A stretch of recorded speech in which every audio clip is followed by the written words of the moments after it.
Assalamualaikum warahmatullahi wabarakatuh. Perkenalkan. Stop. Basic banget sih perkenalannya. Ganti aja yuk. Pose with the fans. Pose with the pose with the pose with the pose pose with the fans. Pose with the pose with the pose pose pose with the fans. Pose with the fans. Kami dari Kelompok 9 ingin menampilkan sebuah video yang berjudul Siklusel. Mari kita simak. Sejarah sel. Pada tahun 2001, ketiga pionir biologi sel yaitu Leland Hartwell, Paul Nurse, dan Tim Hunt mendapatkan hadiah Nobel dalam bidang Physiology of Medicine.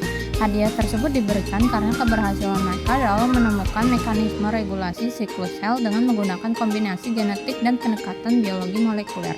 Dibantu oleh peneliti-peneliti yang lain, mereka menemukan bahwa protein siklin dan siklin dependent kinase atau CDKS membawa sel dari suatu fase dalam siklus sel masuk ke fase berikutnya. Apa itu siklus sel? Siklus sel adalah fungsi sel yang paling mendasar berupa duplikasi akurat sejumlah besar DNA di dalam kromosom dan kemudian memisahkan hasil duplikasi tersebut hingga terjadi dua sel baru yang identik.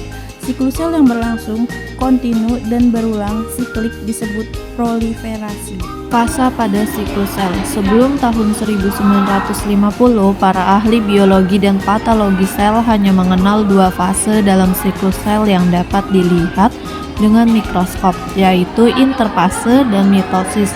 Dengan menggunakan kacang panjang, Vicia faba, pembelahan sel adalah suatu proses yang membagi satu sel induk menjadi dua atau lebih sel anak. Siklus sel terbagi menjadi dua fungsional. Yang pertama fase S, yang kedua fase M, fase persiapan G1 dan G2. Yang pertama fase S atau sintesis merupakan tahap terjadinya replikasi DNA. Pada umumnya, sel tubuh manusia membutuhkan waktu sekitar 8 jam untuk menyelesaikan tahap ini. Yang kedua, fase M atau mitosis. Interval waktu fase M kurang lebih 1 jam. Tahap di mana terjadi pembelahan sel, baik pembelahan biner atau pembentukan tunas. Yang terakhir, fase G atau gap. Fase G yang terdiri dari G1 dan G2 adalah fase sintesis zat yang diperlukan pada fase berikutnya. Perbedaan pembelahan mitosis dan pembelahan meiosis.